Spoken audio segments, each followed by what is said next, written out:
cet entretien que nous a accordé Maître Essono, chargé, directeur juridique, on peut dire, c'est directeur juridique. En tout cas, il est chargé de tout ce qui est droit là-bas à la Fédération camerounaise de rugby, où le rififi semble être orchestré, entrer au lieu. Le processus électoral à la Fédération camerounaise de rugby est bloqué. C'est quoi la raison de ce blocus, Maître Essono? Alors, la réalité de cette Assemblée générale est que la Fédération a fait des concessions demandées par le ministère des Sports pour tenir une AG extraordinaire. Elle avait déjà été tenue le 17 décembre 2022 à l'hôtel Mirador. On a tenu une AG extraordinaire où les textes ont été validés, l'arrimage des textes. Mais la tutelle a demandé que ça se refasse et nous avons plié, nous avons refait une AG le 24 décembre et le camp des contestataires a fait venir des vandales qui ont bloqué. Puis, nous avons tenu des réunions au ministère des Sports, parrainées par le directeur des normes, M. Sango Léon. Une liste a été arrêtée, des conditions d'une liste ont été arrêtées. Et l'une des conditions de participation à cette AG est le paiement de 2 ans de cotisation. Parce que vous avez des gens qui ont disparu depuis 9 ans et qui débarquent seulement pour cotiser.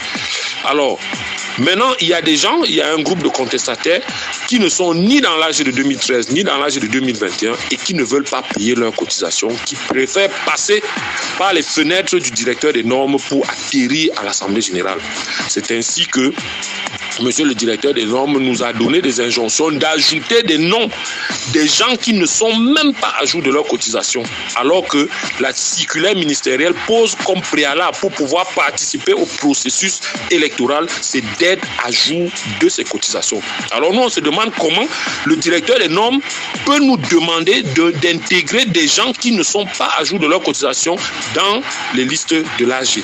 D'où le problème. Et ces gens sont venus, sachant donc justement que ils ont l'appui du directeur des normes, ils sont venus bloquer les travaux au ministère, empêchant qu'on ne fasse ces travaux. C'est la 3e fois. Et c'est des dépenses que des gens à jour cotisent. Parce qu'il faut bien le dire, pour organiser une assemblée générale, c'est les membres du bureau directeur, les membres du bureau des sonos qui se cotisent. On dit par exemple que chacun donne 100 000, ça fait peut-être 1 million, 1,5 million, et on organise une AG. Et vous avez des gens qui ne cotisent pas, qui vont chercher l'appui du directeur des normes, et une fois qu'on leur dit de payer leur cotisation, ils ne veulent pas cotiser, ils veulent venir gratuitement prendre part, délibérer, parce que dites-vous bien, monsieur Guy Roger, si on admet que des gens qui n'ont payé aucune cotisation pendant 9 ans viennent avoir la même voie délibérative que ceux qui se cotisent depuis 9 ans, vous voyez bien que personne ne va plus cotiser. Parce que les gens vont dire que, ok, si nous on cotise et les autres arrivent, ils n'ont pas cotisé, ont la même voie que nous, alors personne ne va plus cotiser et la fédération ne fonctionnera pas. Monsieur Essono, comment vous expliquez la réaction et le comportement de la tutelle? Mais ça, c'est une ingérence totale. Lorsque nous nous sommes rendus à la direction des normes, sur convocation du directeur des normes, c'était pour un consensus avec le camp des contestataires. Il y a eu des travaux, nous avons fait 5 heures de négociations avec leur représentant, M. Serge Ndiéni. Et nous sommes tombés d'accord sur des conditions d'élaboration de la liste qui devait participer aux AG. Et je vous dis, parmi ces conditions se trouve une sine qua non, celle du paiement de 2 ans de cotisation. Personne des contestataires n'a payé. Le directeur des normes, M. Sango Léon, nous a demandé de publier la liste de ceux qui n'ont pas payé, de la publier à la plateforme fédérale. Nous avons publié les noms de ceux qui doivent à la fédération. Personne n'est venu payer. Mais curieusement, la veille de l'AG, M. le directeur des normes nous impose de mettre le nom des gens qui ne cotisent pas dans les listes.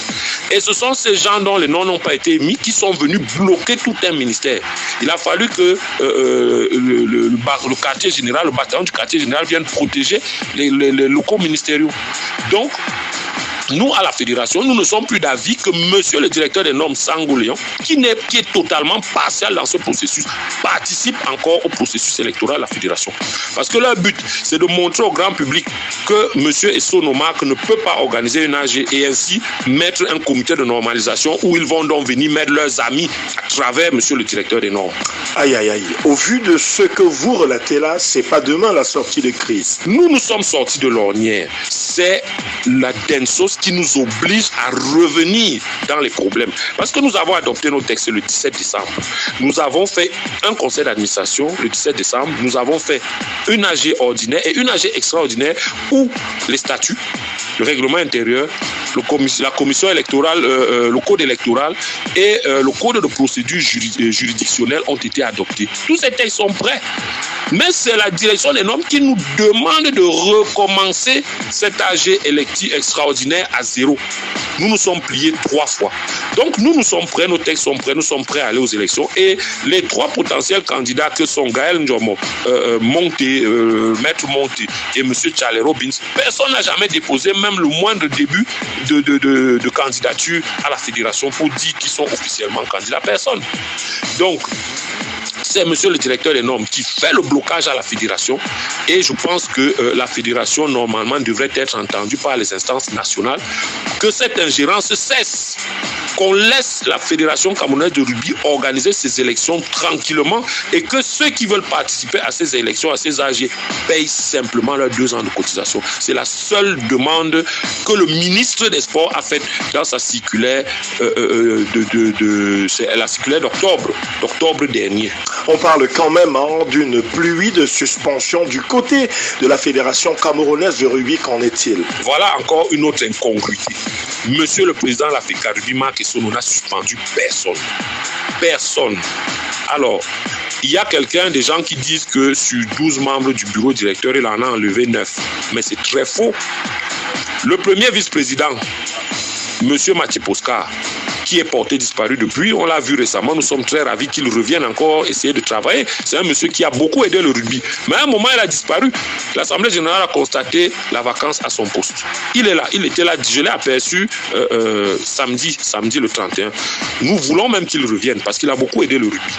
Le deuxième vice-président, monsieur Taïwan Manslon, il est là. Le troisième vice-président, c'était M. Mpono, qui était en même temps directeur sportif d'un club. La loi fédérale lui demande de démissionner dans les 8 jours. Il a fait 1 an sans démissionner. Le président a simplement constaté la nullité de son mandat, tel que les textes fédéraux le disent. La 4e vice-présidente, c'est Mme Legman. Elle est là. Les conseillers, le président a le pouvoir de nommer ses conseillers et de les retirer. Il avait 3 conseillers. Il a retiré ses 3 conseillers. C'est son pouvoir discrétionnaire. Le secrétaire général, c'est M. Bissot Alfred. Il est là. Le secrétaire général adjoint, c'est M. Serge Nguene. Il est là. Le CDF, c'est M. Timiala, il est là. Le CDF adjoint, c'est M. Alain Godefroy. Ils sont là. Ce sont des sanctions imaginaires. Il n'y a pas de suspension. C'est des suspensions imaginaires. Les sanctions qui ont été infligées à M. Serge Nguene parce qu'il a eu une demande d'explication du président où il refusait de mettre à exécution les décisions du président, notamment la mise sur pied d'un comité d'audit. Il n'a pas répondu à sa demande d'explication. Le président a pris une mesure conservatoire, lui a retiré la délégation de signature. Il faut comprendre qu'à la FECA Rugby, c'est le président qui donne, d'après les textes, qui donne délégation de signature au SG. Il a retiré sa délégation de signature et a interdit au SG de poser un quelconque acte en attendant que son cas soit déposé au conseil d'administration. Et le conseil d'administration s'est saisi de son cas. Soit dit en passant, M. Serge Nguene a été condamné par l'instance de la Confédération africaine de rugby, Afrique Rugby, pour des cas d'atteinte à l'éthique sportive. Donc, son cas a été mis au frais pour être présenté au conseil d'administration et à l'Assemblée générale. Monsieur Mpono, c'est le constat de nullité de son mandat pour n'avoir pas démissionné. En dehors de ces cas, les conseillers, c'est le pouvoir discrétionnaire du président qui lui permet de nommer un conseiller et de l'enlever. En dehors de cela, il n'y a aucune suspension qui a été faite à aucun membre. Jean Gonsu, lui, avait été sanctionné par l'Assemblée générale en 2017 et en 2018. Il a écopé d'une peine de 3 millions d'amende qu'il n'a pas encore payé. Mais malgré cela, dans le cadre de l'inclusif, qui viennent à condition qu'il paye ses 200 000 de cotisation. Donc, il n'y a aucune sanction arbitraire là, nulle part. La preuve, c'est que si quelqu'un reçoit une sanction arbitraire, il a le droit de faire une voie de recours. La fédération n'est poursuivie nulle part relativement à une quelconque sanction arbitraire. Ok, vers quel cas de figure se dirige-t-on dans ce cas? Il y aura une assemblée générale élective dans les prochains jours. Nous vous tiendrons informés. La FECA Rugby va la faire.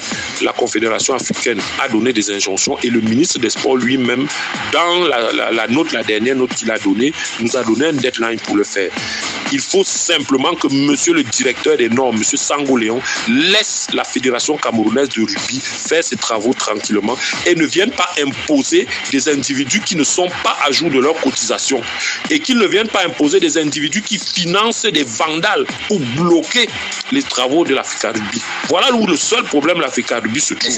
C'est quand même grave, hein, ces accusations qui incriminent un haut responsable du ministère des Sports et de l'Éducation physique. Ces accusations, je les fais et je les réitère.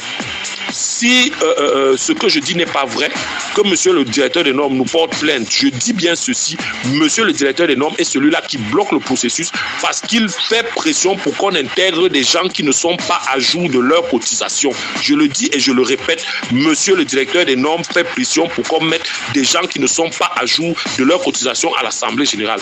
Voilà d'où sort le blocage. Et le rugby dans tout ça? Justement, nous avons des sérieux problèmes. Voyez-vous, l'État du Cameroun a mis de l'argent qui a permis à ce qu'on fasse les éliminatoires de la Coupe d'Afrique des Nations féminines. Nous sommes qualifiés pour aller jouer en Afrique du Sud. Il y a une compétition de repêchage de l'équipe nationale de rugby à 15 masculin qui doit se jouer également en mars. Toutes les autres fédérations, tous les autres pays ont commencé leurs activités, mais ces blocages que monsieur le directeur des normes nous fait nous empêche.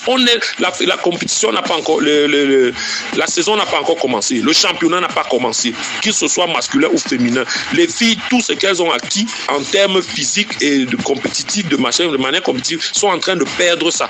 Alors, pendant que des gens veulent simplement qu'on suspende la fédération, ils ne voient pas les intérêts du Cameroun. Nous devons représenter le Cameroun à l'international et jusqu'à présent, aucune compétition n'a commencé, aucun championnat n'a commencé. On nous fait des blocages. Donc, nous supplions qu'on nous laisse commencer nos activités de la saison 2023. Et nous demandons au premier des Camerounais de mettre l'ordre dans cette affaire, hein, parce que il y a un problème du côté du ministère des Sports et de l'Éducation physique, parce que lorsque plusieurs fédérations crient et montrent le doigt vers la même personne, je pense qu'on devrait regarder là-bas, hein, on devrait regarder. On va sortir de cette émission avec cet hommage, hein, qui sera rendu à